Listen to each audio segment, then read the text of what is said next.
My husband left me in the rain, 37 miles from home. He said I needed a lesson. I didn't argue. I just watched him drive away. A black truck pulled up moments later. My bodyguard stepped out, calm and ready. I smiled as I climbed in. His cruelty had ended. This was his last mistake. I pressed record on my phone and slipped it back into my pocket as Andrew's Mercedes pulled into the empty rest stop. The rain hadn't started yet, but I could smell it coming. "Get out," he said, not even turning off the engine. "You need a lesson, Amanda. Walking home might teach you some respect." 37 miles. He'd calculated it perfectly. Too far for an Uber, too remote for public transport. What he didn't know was that I'd been recording everything for 8 months, and Marcus was already parked behind the abandoned gas station, waiting for my signal. The leather seat creaked as I turned to face him. Andrew's jaw was set in that familiar line of satisfaction, the one he wore when closing a particularly ruthless deal at his hedge fund. 3 hours ago, we'd been sitting in Morton's steakhouse celebrating our anniversary. Now he was abandoning me on a remote stretch of highway because I'd asked why $10,000 had disappeared from our joint account. "You're seriously doing this?" I kept my voice steady, letting the phone capture every word. "Actions have consequences, Amanda. You went behind my back, called my accountant, embarrassed me with your paranoid questions. Maybe a long walk in the rain will remind you who manages the money in this family." I thought about the pearl earring in my jewelry box at home. Nadine's earring found under our bed 2 days ago. The $10,000 had probably bought her something pretty. But I didn't mention it. Not yet. Everything had to happen in the right order, just as Marcus and I had rehearsed. "It's going to storm," I said, gesturing at the darkening sky. "Then you'd better start walking." His fingers drummed against the steering wheel. "Unless you want to apologize right now and admit you were wrong. Before we continue, I want to thank you for being here with me today. If you believe that no one deserves to be abandoned in a storm, literal or metaphorical, please consider subscribing. It's free and helps these important stories reach those who need them most. 6 months ago I would have apologized. 6 months ago I still believed the marriage could be saved. That was before I'd found the second set of books for his company, before the mysterious withdrawals, before discovering he'd been slowly transferring our assets into accounts only he controlled. The moment I'd started asking questions, he turned vicious. Tonight was his escalation, but it was also his mistake. "I'll walk," I said, opening the door. "Smart choice. Maybe by the time you get home you'll remember your place." I stepped out onto the cracked asphalt. The rest stop had been abandoned for years, just a dark building with boarded windows and a parking lot being reclaimed by weeds. Andrew had chosen it specifically for its isolation. He'd mentioned it last week casually while we were driving past. "Imagine being stranded here," he'd said. "Miles from anywhere." That's when I knew what he was planning. The Mercedes engine revved. Through the passenger window I could see him checking his phone, probably texting Nadine that the deed was done. Then he pulled away, tires squealing slightly on the worn pavement, leaving me standing alone in the gathering darkness. I counted to 60, watching his taillights disappear around the bend. Then I walked calmly toward the abandoned gas station where Marcus's black Ford was hidden. My brother stepped out, holding an umbrella and a thermos of coffee. "Did you get everything?" he asked. "Every word." I pulled out my phone, stopping the recording. "He actually said I need to remember my place." Marcus shook his head. 3 years of watching him control you was bad enough. But this. He gestured at the empty rest stop. "This is criminal abandonment. Rebecca's going to have a field day with this recording." I accepted the coffee gratefully, feeling the warmth spread through my hands. The rain was starting now, fat drops hitting the cracked concrete. By morning, Andrew would think I'd spent the night walking through a storm, broken and humiliated. He'd expect to find me huddled on our doorstep, ready to beg forgiveness. "Valentina's ready?" I asked. "She's been monitoring the accounts all evening. The moment he transferred that $10,000 this afternoon, she documented everything. The forensic audit goes back 2 years. He's been bleeding money into offshore accounts, probably planning to divorce you once he'd hidden enough." "And Rebecca?" "Filing the emergency papers at 9 tomorrow morning. Abandonment, financial abuse, fraud. She says with tonight's recording plus everything else we've gathered, he won't know what hit him." We climbed into Marcus's truck just as the sky opened up, rain hammering against the windshield. I thought about Andrew driving home, satisfied with his cruel lesson, maybe pouring himself a scotch to celebrate putting his wife in her place. He had no idea that 8 months ago when he'd first started hiding money, I'd hired my own team. Marcus had installed cameras throughout our house under the guise of security upgrades. Valentina, a forensic accountant who specialized in financial abuse cases, had been tracking every penny. Rebecca, one of the city's most ruthless divorce attorneys, had been building a case file that now filled 3 boxes. The house recordings uploaded successfully, Marcus said, checking his phone. We've got him on camera last Tuesday bringing Nadine there while you were at your mother's. They used your bed. I felt something cold settle in my chest. Not heartbreak, that had passed months ago. This was resolve, hard and crystalline. He's been planning this for a while, I said. The escalation, the financial control, the isolation from friends. Classic abuse patterns. Rebecca says judges don't look kindly on husbands who abandon their wives as punishment. Marcus drove carefully through the storm, taking back roads to avoid any possibility of Andrew seeing us. We'd planned this route weeks ago, even doing practice runs. Every detail mattered. The hotel room was booked under my maiden name, paid for with cash Marcus had withdrawn gradually over 2 months. The clothes I'd need were already there, along with copies of all the documentation. You know he'll come looking for you when you don't show up tonight, Marcus said. Let him. The hotel security cameras will show me checking in alone, soaking wet, traumatized. The front desk clerk will testify that I could barely speak through the tears. Rebecca coached me on exactly what to say and how to act. The rain grew heavier as we drove toward the city. Andrew would be home by now, probably on his second drink, maybe calling Nadine to brag about teaching me a lesson. Tomorrow morning he'd wake up expecting to find me broken. Instead he'd find his assets frozen, his office locked, and federal investigators waiting to discuss the discrepancies Valentina had uncovered in his hedge fund's books. Are you ready for this? Marcus asked as the hotel came into view. I thought about the woman I'd been 3 years ago, independent and successful before Andrew had systematically dismantled my life. I thought about the recording on my phone, his cold voice telling me to get out and walk 37 miles in a storm. I thought about Nadine's earring and the empty bank accounts and the prenup he'd hidden in his office that would have left me with nothing. I've been ready for 8 months, I said.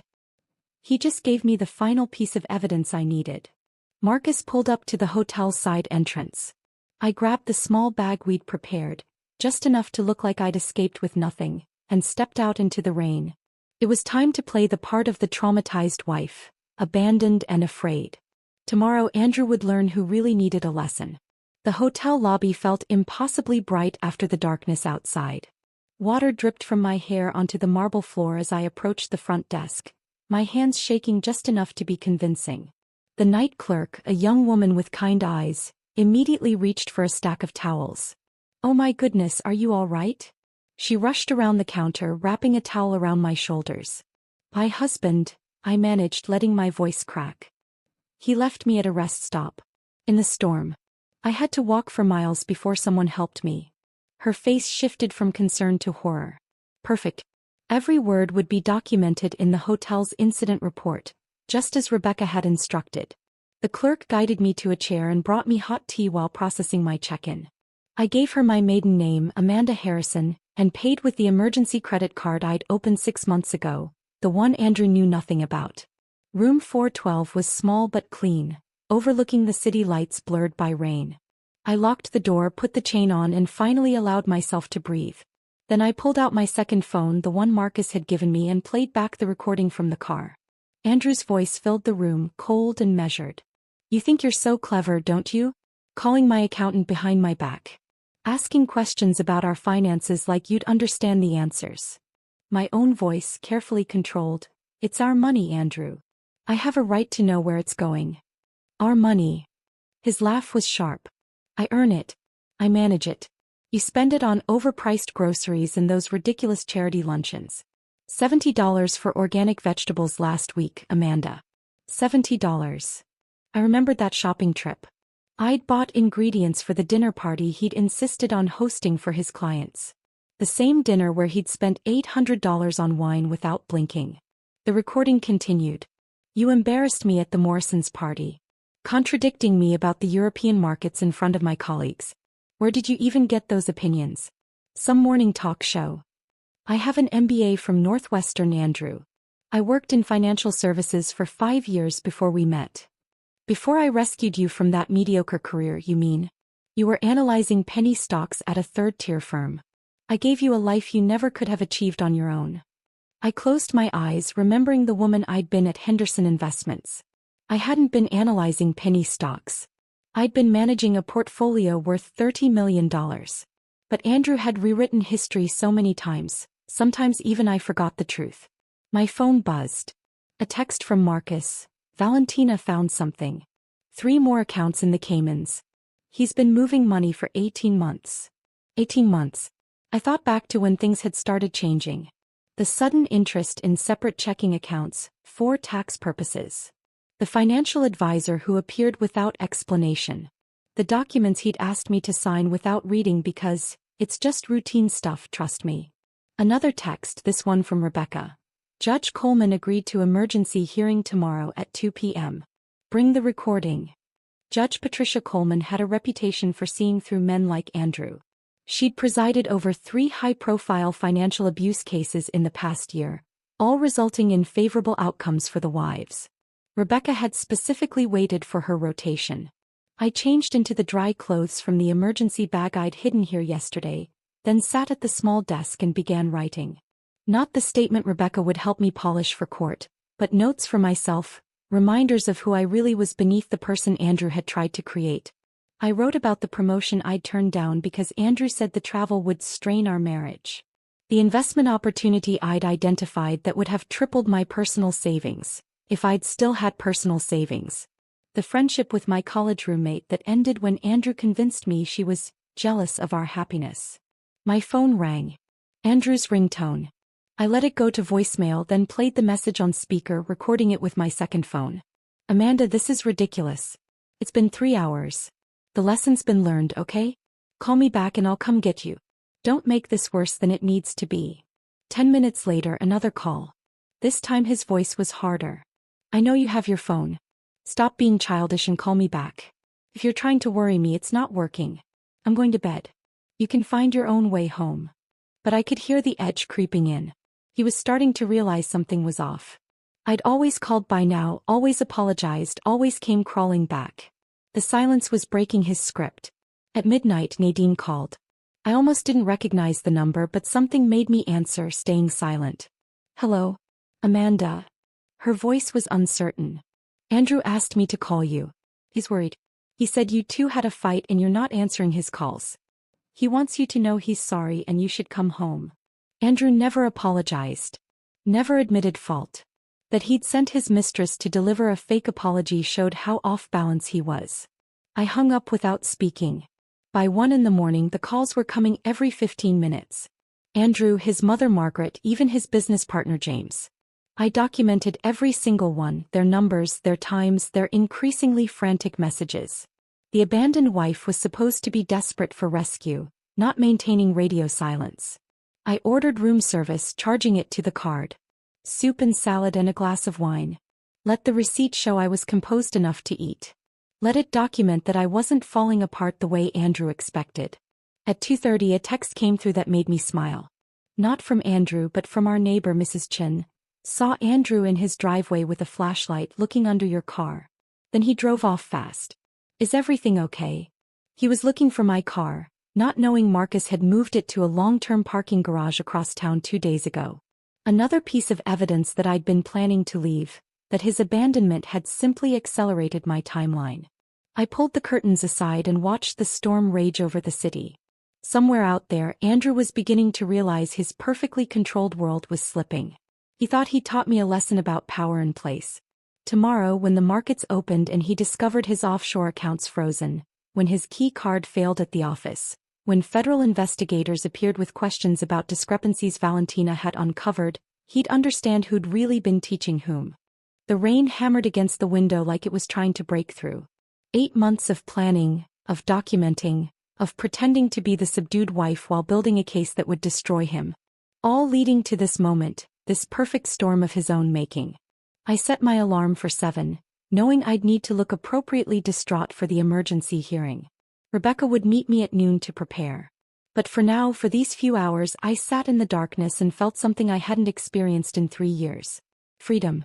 The morning sun cut through the hotel curtains at 7 sharp, but I'd been awake since 5, sitting at the small desk with my laptop open to our joint checking account. The balance showed exactly what I expected. Andrew had already moved another $20,000 out at 6:47 a.m. He was panicking, trying to hide assets before I could get to them. Too late. Valentina had already documented everything. By noon, my hotel suite had transformed into a command center. Valentina arrived first, wheeling in 2 suitcases full of printed documents, her usually perfect makeup slightly smudged from working through the night. She spread everything across the dining table methodically: bank statements, wire transfer records, falsified tax documents, each stack labeled with color-coded tabs. "The Cayman accounts are frozen as of 9 this morning," she said, pulling up a spreadsheet on her laptop. "Andrew tried to access them at dawn. 3 failed attempts. He's probably destroying his office right now." Rebecca walked in next, her phone pressed to her ear, speaking in rapid legal terms I only half understood. She ended the call and turned to me with an expression of grim satisfaction. "Judge Coleman moved our hearing to 1 o'clock. She wants to address this immediately. Also, Andrew hired Richard Blackwood." "The shark?" Marcus asked, entering with a box of surveillance equipment. "The same one who got that pharmaceutical executive off last year. Blackwood doesn't come cheap. Andrew must have liquidated something significant to afford him." I felt a flutter of concern, but Rebecca placed a steady hand on my shoulder. "Blackwood's good, but he can't argue with video evidence and financial records. Plus, he's walking into this cold. We've had 8 months to prepare." Marcus connected his laptop to the suite's television and pulled up the surveillance footage from our home. "I've compiled the highlights, if you can call them that. Fair warning, Amanda, this isn't easy to watch." The first clip showed Andrew in his study at 2 a.m. 3 weeks ago. I'd been asleep upstairs, knocked out by the sleeping pills he'd started suggesting I take for my anxiety. On screen, Andrew carefully photographed documents from our safe, then placed them back exactly as they were. The documents were our joint investment portfolios, my mother's power of attorney forms, and the deed to the lake house my grandmother had left me. "He's been building a duplicate file," Valentina explained, "creating forgeries with subtle changes. If you hadn't caught this, he could have slowly replaced the originals." The next clip was worse. Andrew and Nadine in our living room 2 months ago when he told me he was at a client dinner. She was wearing my robe, the silk one from our honeymoon in Paris. They were laughing about something on his phone.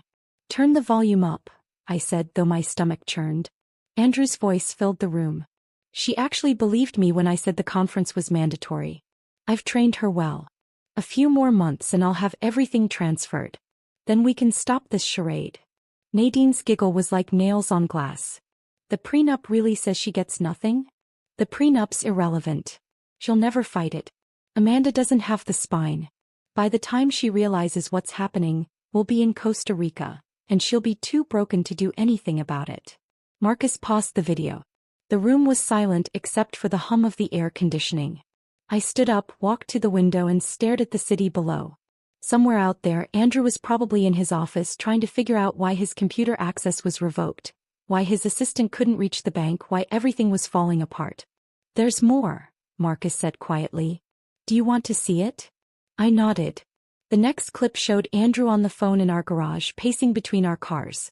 The timestamp showed last Tuesday when I'd been at my book club. "Jennifer's been perfect," he was saying.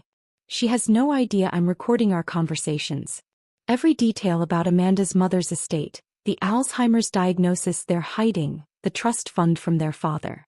It's worth nearly $2 million and Amanda doesn't even know it exists." My legs felt weak.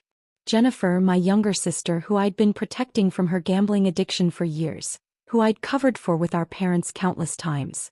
She'd been feeding Andrew information about our family, about money I didn't even know existed. "When did he contact her?" I asked, my voice barely a whisper. Valentina pulled up phone records. "First contact was 13 months ago. Regular calls started 10 months ago. Always when you weren't home. He's been paying her debts in exchange for information." Rebecca checked her watch. We need to leave for court in 30 minutes. Amanda, are you ready for this? Seeing him today. I turned from the window. Show me the rest first. I need to know everything. Marcus clicked to another folder. These are from his office computer. I had a contact in IT pull them before Andrew's access was cut this morning. The screen filled with emails between Andrew and his attorney, dated 6 months ago. The subject line read, Project Fresh Start. Inside were detailed plans for divorcing me, including psychological tactics to make me doubt myself, financial moves to leave me destitute, and even suggestions for gradually increasing emotional abuse to make me more compliant during proceedings. One line stood out. The key is to make her believe she's going crazy. Gaslight consistently. Hide things, deny conversations, contradict her memories. By the time we file, she'll be too unstable to fight effectively. I thought about all the times over the past year when Andrew had told me I was misremembering things. The dinner reservation I'd made that he swore I'd never told him about. The conversation about visiting my parents that he claimed never happened. The jewelry that went missing, then reappeared in strange places. I'd started writing things down secretly, thinking I was losing my mind. He was following a playbook, Rebecca said. This attorney, Douglas Stern, specializes in high-net-worth divorces where one spouse wants to leave the other with nothing. He's currently under investigation by the bar for ethics violations. Valentina pulled up one final document. This is what triggered our emergency filing this morning. Andrew transferred $3.2 million from his hedge fund's client accounts into a personal account in Panama yesterday afternoon. Right before he abandoned you. He must have thought he'd have more time before anyone noticed. He was running, I said, understanding flooding through me. The abandonment wasn't just about control. He knew something was closing in. The SEC received an anonymous tip yesterday morning, Rebecca said with a slight smile. About irregularities in his fund's reporting.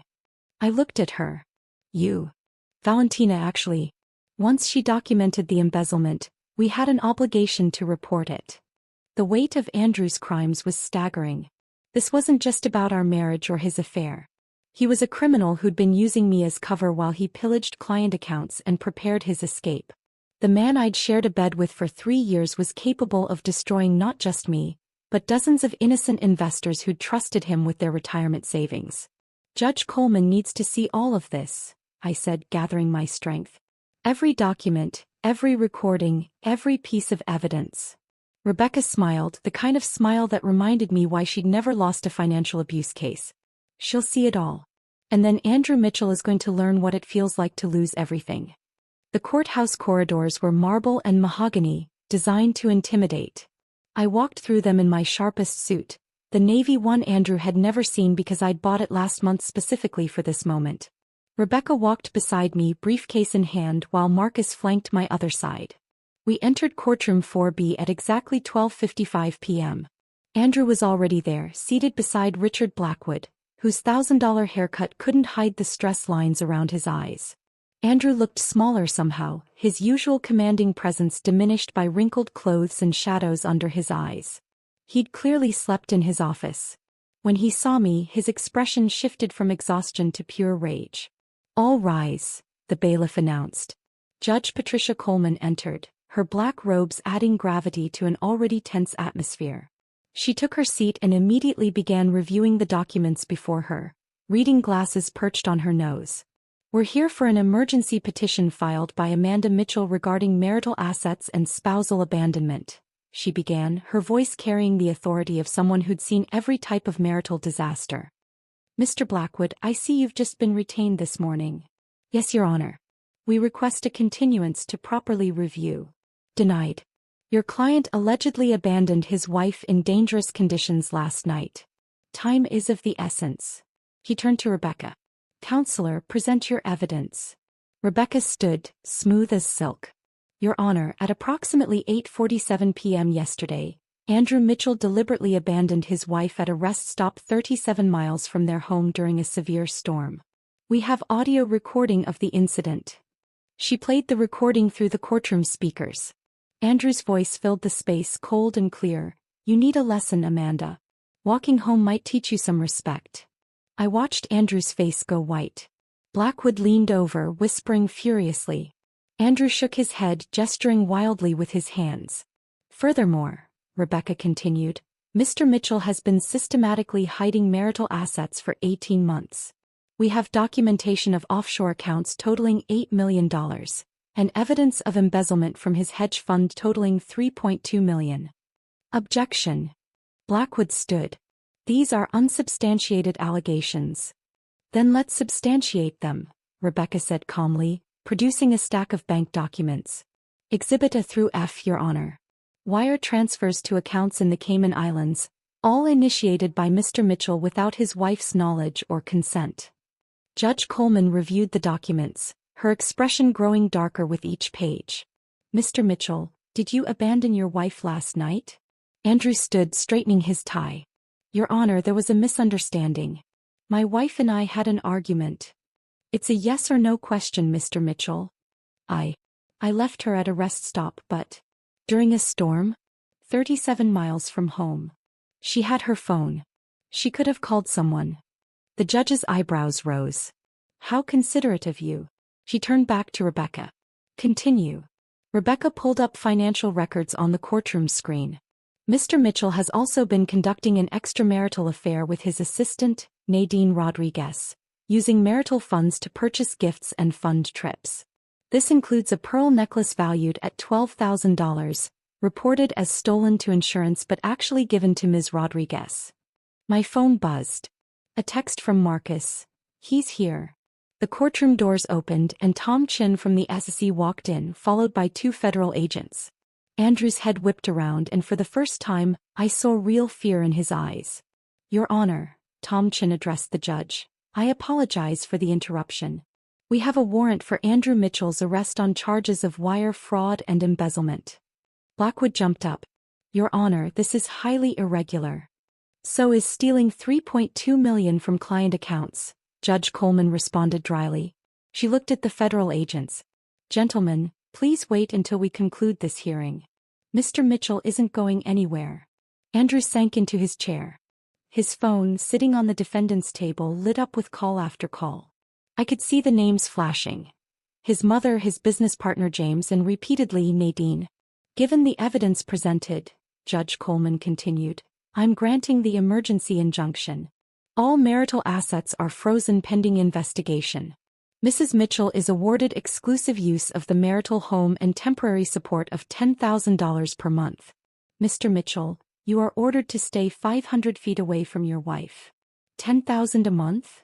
Andrew exploded, standing despite Blackwood's attempt to pull him down. That's insane. She doesn't need. Mr. Mitchell, you abandoned your wife in a storm after hiding millions in assets. I'm being generous, not holding you in contempt right now. Sit down. As Andrew collapsed back into his chair, my phone rang. Jennifer's name appeared on the screen. I declined the call, but she immediately called again. And again. Rebecca leaned over. You should document those. I nodded, screenshotting the call log. 17 calls from Jennifer in the past hour.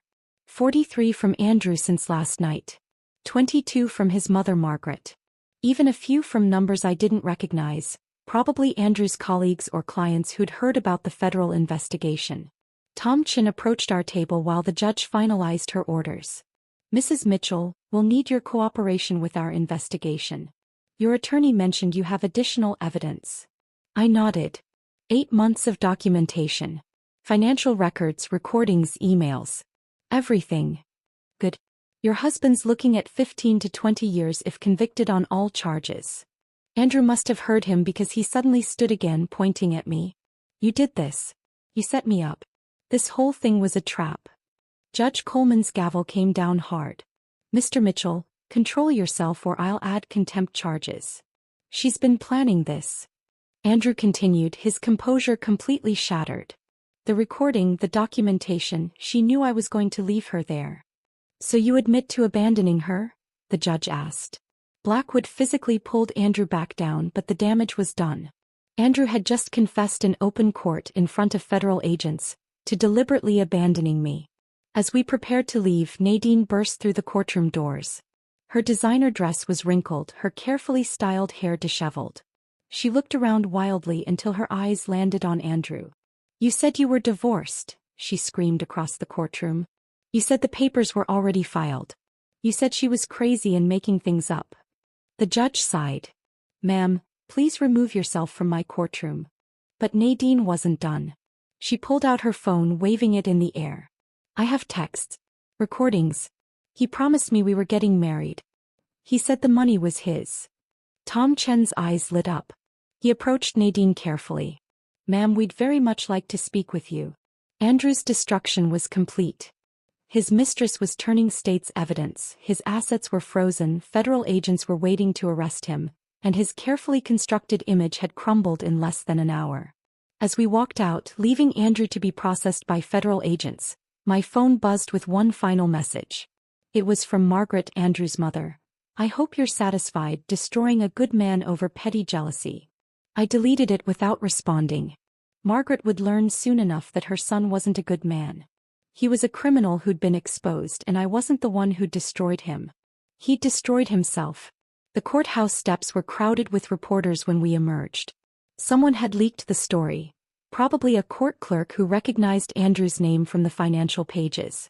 Microphones thrust toward us as Rebecca guided me through the crowd, her hand firm on my elbow. Mrs. Mitchell, is it true your husband stole millions? Amanda, how long have you been planning this? Will you be pressing additional charges? Rebecca stepped forward, her voice cutting through the chaos. My client will not be making any statements at this time. The federal investigation is ongoing. We pushed through to Marcus's truck and I caught a glimpse of the evening news van setting up across the street. By tonight, Andrew's face would be on every local channel. The golden boy of Minneapolis hedge funds, arrested for embezzlement and fraud. Margaret must be dying inside. Back at the hotel, I collapsed onto the couch while Rebecca poured us both water. My phone hadn't stopped buzzing since we'd left court. I scrolled through the messages, each one a different flavor of shock or judgment. A text from my hairdresser. Just saw the news. Good for you, honey. From Andrew's golf buddy Richard. This is all a misunderstanding, right? Andrew would never do what they're saying. From 3 different neighbors, variations of, we always knew something was off about him. The most interesting message came from James Morrison, Andrew's business partner. Amanda, we need to talk. There are things about the fund you should know. Things that weren't in the federal filing. Rebecca read it over my shoulder. Set up a meeting. Record everything. At 4 o'clock, the local news broke the story. The headlines scrolled across the bottom of the screen. Prominent hedge fund manager arrested for embezzlement following spousal abandonment incident. They'd gotten Andrew's mugshot already. He looked haggard, his usual perfectly styled hair disheveled, his designer suit replaced with standard-issue jail clothing. The reporter stood outside our house. My house now, describing the scandal in breathless detail. Sources close to the investigation report that Andrew Mitchell allegedly abandoned his wife during last night's severe storm, leaving her stranded 37 miles from home. This morning, federal agents arrested Mitchell on charges of embezzling $3.2 million from client accounts. His wife, Amanda Mitchell, could not be reached for comment. My phone rang. Jennifer again. This time I answered. Amanda, please, I need to explain. You told him about Mom's will. About the trust fund Dad set up. About her diagnosis. Silence. Then quietly, he said he was trying to help. He said you were too stressed to handle the information, that he wanted to protect you. He paid your gambling debts. I didn't know what he was planning. Thought he loved you. He seemed so concerned, so caring. He said you were fragile, that you needed guidance. I thought about all the times Jennifer had called over the past year, asking seemingly innocent questions. How's Mom doing? Have you talked to her lawyer lately? Remember that property Dad bought in Wisconsin? Each conversation had been intelligence gathering for Andrew. He played you, I said. Just like he played me. Amanda, I'm so sorry. When I saw the news, when I realized what he'd done, I've been sick all day. Can we meet? Please. Rebecca shook her head, but something in Jennifer's voice made me pause.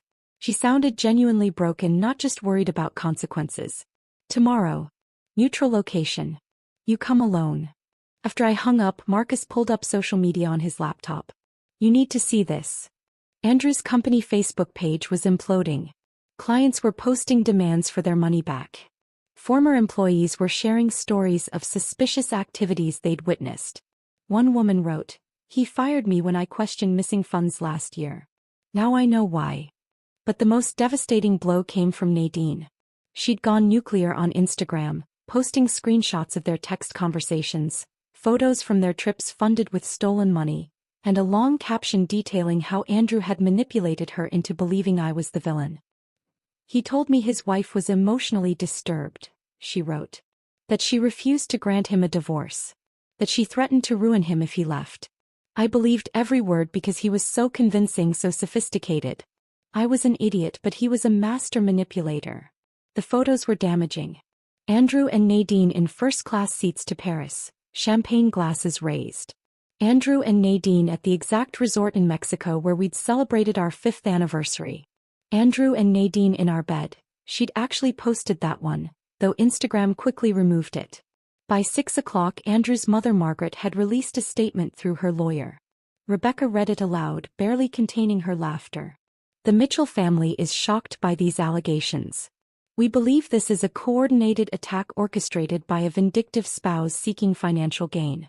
Andrew Mitchell is an upstanding member of the community who has been victimized by a calculating woman who married him for his money." "She's really going with that angle?" Marcus asked. "After what everyone heard her say in court?" My phone rang again. This time it was a number I didn't recognize. Against Rebecca's advice, I answered. "Mrs. Mitchell? This is Patricia Huang from the Wall Street Journal. We're running a story about systematic fraud in boutique hedge funds. Your husband's case is part of a larger pattern we've been investigating. Would you be willing to share your experience?" Rebecca took the phone. "This is Amanda Mitchell's attorney. All press inquiries should be directed to my office." She hung up and turned to me. "By tomorrow this will be national news. Andrew didn't just destroy himself. He's taking down an entire network of corrupt fund managers. The FBI is expanding their investigation." I walked to the window looking out at the city lights. Somewhere in Federal Holding, Andrew was probably meeting with Blackwood trying to figure out how to spin this. But there was no spinning video evidence, recorded confessions, and millions in stolen money. My phone lit up with one more message, this one from David Brennan, Andrew's biggest client. "Mrs. Mitchell, I want you to know that several of us victims are pursuing civil suits against your husband. However, we want to be clear. You are not our target. We know you were a victim too. In fact, we'd like you to testify about what you observed." The irony was perfect. Andrew had spent years telling me I was too stupid to understand finance, too naive to grasp business. Now his former clients wanted my testimony to help bury him. As the sun set over Minneapolis, painting the sky the color of justice, I realized that Andrew's public downfall was just beginning. Tomorrow there would be more headlines, more revelations, more people coming forward with stories about the man they trusted with their money. But tonight, for the first time in 3 years, I sat in peaceful silence, no longer afraid of his footsteps, his moods, his cruel words designed to keep me small. The man who'd abandoned me in the rain had created his own storm, and now he was drowning in it. The next morning brought a knock at my hotel door that I wasn't expecting. Through the peephole, I saw Jennifer standing in the hallway, her usually perfect appearance completely undone. Her hands shook as she clutched a manila envelope to her chest, and her eyes were red-rimmed from crying. I opened the door but didn't invite her in. "I thought we agreed to meet at a neutral location." "I couldn't wait. Amanda, please. There are things you need to know right now. Before the FBI talks to me this afternoon." Marcus appeared in the doorway of the adjoining room, alert and protective. I nodded to him that it was okay, then let Jennifer inside. She sat on the edge of the couch, placing the envelope on the coffee table with trembling fingers. "Andrew first contacted me 13 months ago," she began, her voice barely above a whisper. "He knew about the gambling. I don't know how he found out, but he knew I owed $47,000 to some very unforgiving people. He offered to pay it all, no questions asked, if I just answered some questions about our family finances. And you agreed." My voice was flat, controlled. I was desperate. They were threatening to go to my employer to ruin my career. Andrew seemed like he genuinely wanted to help. He said you were too proud to ask our parents for money, that he wanted to surprise you by solving family problems behind the scenes. She opened the envelope and pulled out a stack of printed emails. "These are our conversations. Every one of them. I printed them all last night when I realized what he'd really been doing. I picked up the first email dated over a year ago. Andrew's tone was warm, concerned, brotherly even. He wrote about wanting to be a better husband, wanting to understand my family dynamics so he could support me better. The manipulation was masterful. He was particularly interested in Mom, Jennifer continued. He wanted to know about her health, her mental state, her finances. I thought he was planning something nice for her, maybe paying for better care. You told him about the Alzheimer's. Jennifer nodded, tears streaming down her face. She made me promise not to tell you. She didn't want you to worry, said you had enough stress with Andrew being so demanding. But he was so persistent, so caring. He said he'd noticed signs and wanted to help. I kept reading. The emails showed Andrew's questions growing more specific over time. What properties did our parents own? Were there any trusts? Who was the executor of their wills? Jennifer had answered everything, believing she was helping her brother-in-law better care for our family. Last month he asked me to get Mom to sign some papers, Jennifer said. He said they were for insurance purposes, that it would protect her assets if her condition worsened. I actually took them to her, Amanda. Thank God her lawyer was there that day and recognized them as property transfer documents. That's when I started to realize something was wrong. My phone buzzed. David Brennan was calling. I put him on speaker so Marcus could hear. Mrs. Mitchell, I'm sorry to bother you, but this is urgent. I've been going through our client files all night. Andrew wasn't just stealing from the general fund. He specifically targeted our elderly clients, particularly widows. What do you mean, targeted? Mrs. Eleanor Hartley, for instance. Her husband died 2 years ago, left her everything with specific instructions that Andrew personally manage her portfolio. Within 6 months, Andrew had convinced her to sign power of attorney documents. She thought she was giving him authority to make trades. He used it to drain her accounts. I felt sick. Eleanor Hartley was 78 years old. I'd met her at several company events, a sweet woman who always talked about her grandchildren. How much did he take from her? $800,000. But here's the worst part. He convinced her she was developing memory problems, that she was forgetting conversations about withdrawals she'd authorized. He gaslit an elderly woman into believing she had dementia. Marcus was already taking notes, documenting everything for Rebecca. This changed the entire scope of the case. Andrew wasn't just a white-collar criminal. He was a predator who specifically hunted vulnerable people. I have recordings, David continued. I started secretly recording our partnership meetings 2 years ago when I noticed discrepancies. I was building a case to take to the authorities, but I was scared. Andrew had connections everywhere. But now that he's already in custody, I want to provide everything I have. After David hung up, Jennifer pulled out one more document from her envelope. There's something else. About Dad's estate. Our father had died 5 years ago, leaving what we thought was a modest inheritance split between Jennifer and me. But the paper she handed me showed something different. A trust account in my name alone, established the year before he died. He knew about my gambling even then, Jennifer said quietly. He loved me, but he didn't trust me with money. So he set this up for you with Mom as the trustee. It's worth about $2 million. Andrew found out about it through me, and he's been trying to access it for months. I stared at the document. $2 million my father had hidden to protect it from both Jennifer's addiction and, unknowingly, from my husband's greed. The account was held at a small private bank in Wisconsin, one Andrew wouldn't have known about without Jennifer's information. We need to go see Mom, Jennifer said. Today. She's been holding on to something for you, something she wouldn't even tell me about. She said she was waiting for the right moment. An hour later, we sat in my mother's room at the memory care facility. She was having one of her increasingly rare clear days, her eyes bright and focused as she held my hand. I knew what he was the first time I met him, she said, her voice stronger than it had been in months. The way he looked at our house, evaluating everything like he was cataloging assets. The way he steered conversations toward money. Your father saw it too. She reached into her bedside drawer and pulled out a small key. Safety deposit box. First National Bank on Hennepin. Your father put things there the week before he died. Documents. Evidence. Evidence of what, Mom?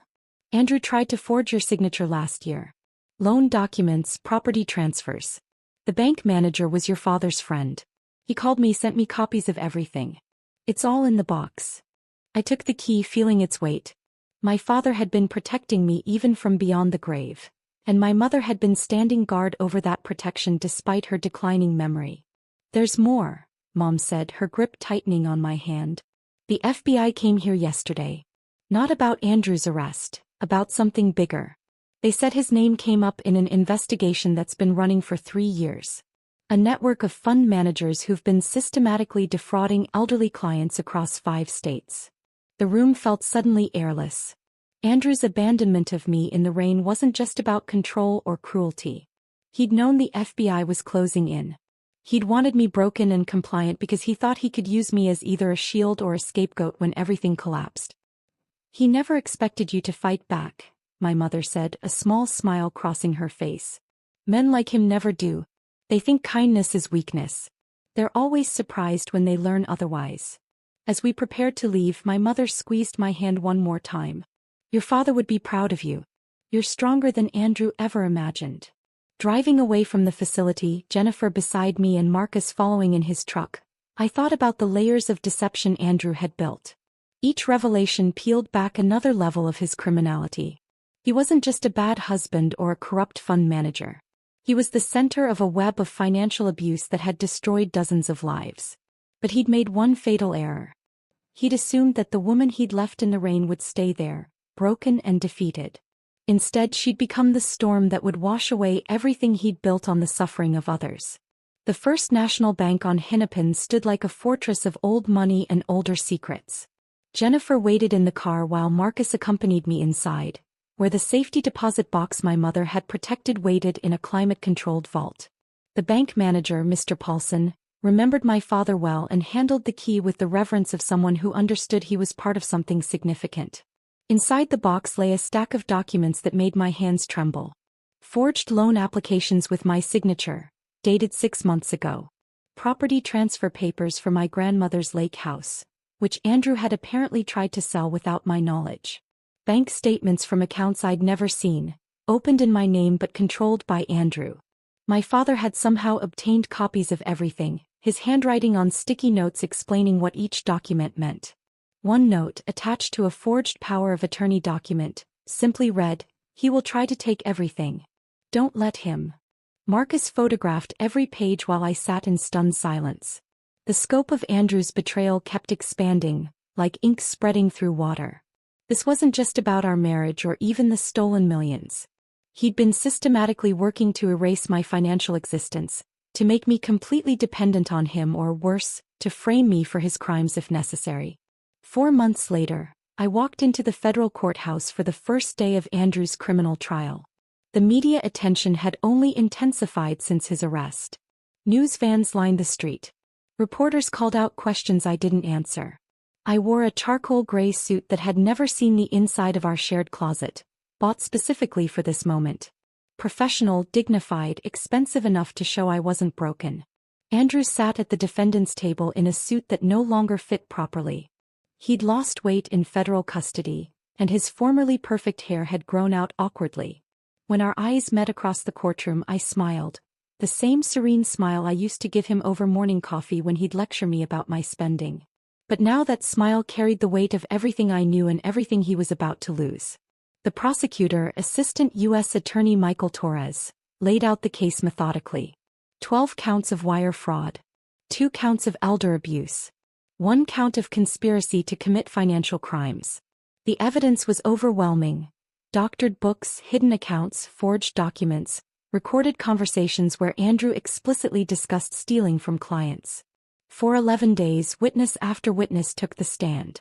Elderly clients described how Andrew had convinced them to sign documents they didn't understand.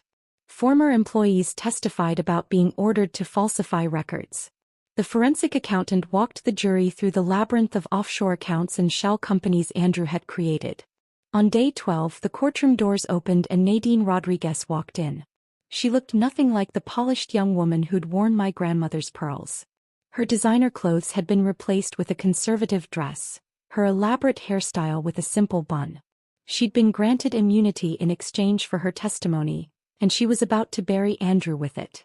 Ms. Rodriguez, the prosecutor began, how long were you romantically involved with the defendant? 18 months, Nadine answered, her voice steady but quiet. And during that time, did Mr. Mitchell ever discuss his business practices with you? Yes. Frequently. He thought it was amusing to explain how he was moving money around without anyone noticing. He called it playing three-dimensional chess while everyone else played checkers. She produced recordings from her phone. Conversations where Andrew bragged about targeting elderly clients, about hiding money from me, about his plans to disappear to Costa Rica once he'd accumulated enough. In one recording, his voice clear and damning, he said, "Amanda's the perfect cover. Sweet, trusting, asks no questions. By the time she figures out what's happening, I'll be gone and she'll be left holding the bag." But Nadine's most devastating revelation came near the end of her testimony. 3 weeks before his arrest, Andrew told me he was planning to leave me too. He had another woman in Costa Rica, someone he'd met online. He was going to abandon me just like he abandoned his wife. The look on Andrew's face was worth every moment of pain he'd caused me. His jaw dropped, his attorney frantically whispered in his ear, but the damage was done. His mistress had just revealed that he'd been playing everyone, including her. The next day brought another shock. A young man named Christopher Walsh took the stand. 22 years old, with Andrew's same sharp jawline and calculating eyes. The prosecutor established his identity quickly. Andrew's son from a college relationship, whose existence Andrew had hidden for over 2 decades. My mother has been receiving payments from Andrew Mitchell for 22 years, Christopher testified. $1,500 a month to keep quiet about my existence. She has records showing the money came from his client accounts. I watched Andrew shrink in his chair as Christopher continued. He told my mother that if she ever contacted his family or went public, he'd destroy her reputation and ensure she never worked in finance again. She has that threat in writing. The prosecutor introduced 22 years of bank records, showing regular payments from the same accounts Andrew had been pillaging. He'd been stealing from elderly clients not just for luxury and escape, but to hide the evidence of his past.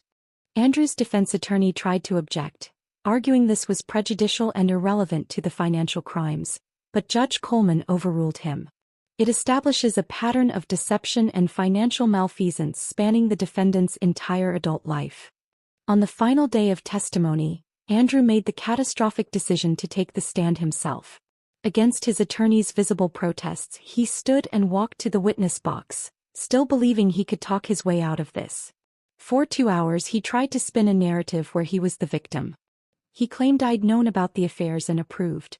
He insisted the elderly clients had authorized every transaction. He portrayed himself as a brilliant financial mind who'd simply made some bookkeeping errors. Then the prosecutor began his cross-examination, and Andrew's composure cracked like ice under pressure. When confronted with the recordings, he claimed they were taken out of context. When shown the forged documents, he suggested I might have created them. When presented with evidence of the hush money to Christopher's mother, he actually said, "That was a personal matter unrelated to my business." The jury deliberated for less than 3 hours. As the foreman stood to read the verdict, I held Marcus's hand on one side and Rebecca's on the other. On count 1 wire fraud, we find the defendant guilty. On count 2 wire fraud, we find the defendant guilty. By the time they reached count 15, Andrew had put his head in his hands. Guilty on all charges. The man who'd left me in the rain 37 miles from home was about to learn what real abandonment felt like. 2 weeks later we returned for sentencing. Judge Coleman, the same woman who'd overseen our emergency hearing months ago, looked down at Andrew with undisguised contempt. "Mr. Mitchell, you targeted the most vulnerable members of society. You betrayed the trust of clients, colleagues, and family. You showed no remorse, accepting no responsibility even when confronted with overwhelming evidence of your crimes. This court sentences you to 96 months in federal prison without the possibility of early release." 8 years. Andrew would spend 8 years behind bars. As the bailiffs prepared to lead him away, he turned to me one last time. "This isn't over," he mouthed. I stood and spoke clearly, knowing the courtroom microphones would capture every word. "You're right. The civil suits start next month." The bailiffs led Andrew away in shackles, and I walked out of the courthouse into a September afternoon that felt like the first day of spring. The civil suits would indeed start next month, with 17 of Andrew's victims seeking restitution, but that was Rebecca's battlefield now. I had something more important to build. The whistleblower reward came through 6 weeks after Andrew's sentencing, $1.2 million for providing information that led to the recovery of stolen funds. Combined with the assets the court awarded me and the trust fund my father had protected, I suddenly had the resources to do something meaningful with the pain Andrew had caused. Marcus found the building first, a renovated Victorian in Minneapolis's Whittier neighborhood that had previously housed a law firm. 3 stories, 8 offices, a conference room large enough for group sessions, and most importantly, multiple exits. Something women escaping dangerous situations would need. We signed the lease on a Thursday. By Monday, the Phoenix Foundation had its home. "We need proper security systems," Marcus said, walking through the empty rooms with his tablet making notes. "Panic buttons in every office, secured entry, surveillance that actually protects people instead of monitoring them." Valentina arrived with boxes of filing systems and encryption software. "I've already had 3 forensic accountants reach out wanting to volunteer their services. Word's spreading in the financial community about what we're doing." Rebecca had taken a leave of absence from her practice to help establish our legal aid program. "We need to be careful about how we structure this," she said, spreading incorporation documents across the conference table. "We're going to be dealing with dangerous situations, angry spouses, potential legal retaliation. Everything has to be bulletproof." Within a month, we had our first client. Maria, a teacher whose husband had hidden their savings and threatened to report her to immigration services if she tried to leave, even though she was a citizen. Valentina found the money. Rebecca filed the papers. Marcus arranged safe transportation. I sat with Maria while she cried, remembering my own tears in that hotel room the night Andrew abandoned me. Jennifer arrived at the foundation on a rainy Tuesday, 3 months sober and carrying a box of donuts as a peace offering. "I want to help," she said simply. "I know what it's like to be manipulated, to be so desperate you betray people you love. Maybe I can help others see the signs before it's too late." We started her as a volunteer, answering phones and filing paperwork. But Jennifer had a gift for talking to women who called in crisis. She understood desperation and shame in ways that even trained counselors sometimes missed. Within 6 months, she was running our support groups, sharing her story of how Andrew had exploited her addiction to gather information, helping others recognize when they were being used. My mother came to visit on one of her clear days, Marcus driving her carefully through the city she'd once known so well. She sat in my office, looking at the framed photos on the walls. Women who'd given permission to share their success stories, faces beaming as they stood in front of new apartments, at graduation ceremonies, with children they'd managed to keep safe. "Your father would be so proud," she said, touching a photo of a woman who'd escaped with 3 children and was now in nursing school. "He always said the best revenge against cruelty was kindness to others." She pulled out an envelope from her purse. "This came to the house. I thought you should see it." Inside was a newspaper clipping from the prison newsletter. Andrew had been elected treasurer of the Inmates Investment Club. Even behind bars, he was trying to maintain his image as a financial genius. I almost laughed at the absurdity of it. The surprise volunteer came 7 months after the trial. Nadine Rodriguez stood in our reception area, looking nothing like the woman who'd worn my grandmother's pearls. She'd cut her hair short, traded designer clothes for simple slacks and a button-down shirt, and carried herself with a humility I'd never seen before. "I've been in therapy," she said, sitting across from me in my office. "Working through how I got involved with someone like Andrew, why I ignored the red flags, why I participated in hurting you. I know I can't undo what I did, but maybe I can prevent other young women from making my mistakes." She started by speaking at colleges, warning business students about older men in power who promise career advancement in exchange for companionship. She was brutally honest about her own choices, taking responsibility while also explaining the gradual manipulation that made those choices seem reasonable at the time. "He made me feel special," she told a group of graduate students one evening. "Like I was smarter and more sophisticated than other women my age. By the time I realized I was just another victim in his game, I was in too deep to see the exit." 1 year after Andrew's sentencing, a letter arrived at the foundation. His handwriting was still perfect, even on prison stationery. 4 pages of vitriol, blaming me for his downfall, claiming I'd orchestrated everything from the beginning, that I'd entrapped him. He listed every perceived slight, every moment he now realized had been part of my plan. The final line read, "I hope you learned your lesson." I had the letter professionally framed and hung it on my office wall, right next to my degrees and certifications. When clients asked about it, I told them the truth. Yes, I had learned my lesson. I'd learned that when someone shows you who they are through their cruelty, believe them. I'd learned that patience and planning could overcome years of abuse. Most importantly, I'd learned that the best response to someone trying to break you is to become unbreakable, then use that strength to lift others. 18 months after that night at the rest stop, I stood in my office looking at a wall covered in thank you cards. 87 women had found safety through the Phoenix Foundation. Some had needed just legal advice and financial forensics. Others had required complete extraction plans, safe houses, and new identities. Each one had arrived broken in some way, convinced they were trapped, that their situation was hopeless. Eleanor Hartley, the widow Andrew had defrauded, had become our biggest donor. She'd recovered most of her money through the civil suits and insisted on funding our emergency shelter program. "That man tried to convince me I was losing my mind," she said at our fundraising gala. "Amanda showed me I was actually finding my strength." The rain was falling again outside, drumming against the windows of the Victorian that housed hopes and second chances. I thought about that night 37 miles from home, standing in the downpour while Andrew drove away, confident he'd broken me. He'd thought he was teaching me about power and control, about knowing my place. Instead, he taught me that cruelty creates its own destruction, that every action has consequences, and that sometimes the person you abandon in the rain has already seen the storm coming and prepared accordingly. Through the Phoenix Foundation, his act of calculated cruelty had become the catalyst for saving women he never believed deserved saving. The ultimate lesson, the one Andrew never saw coming, wasn't about obedience or respect or knowing one's place. It was about transformation. He tried to leave me powerless in a storm. Instead, I'd become the shelter. If this story of calculated justice kept you on the edge of your seat, hit that like button right now.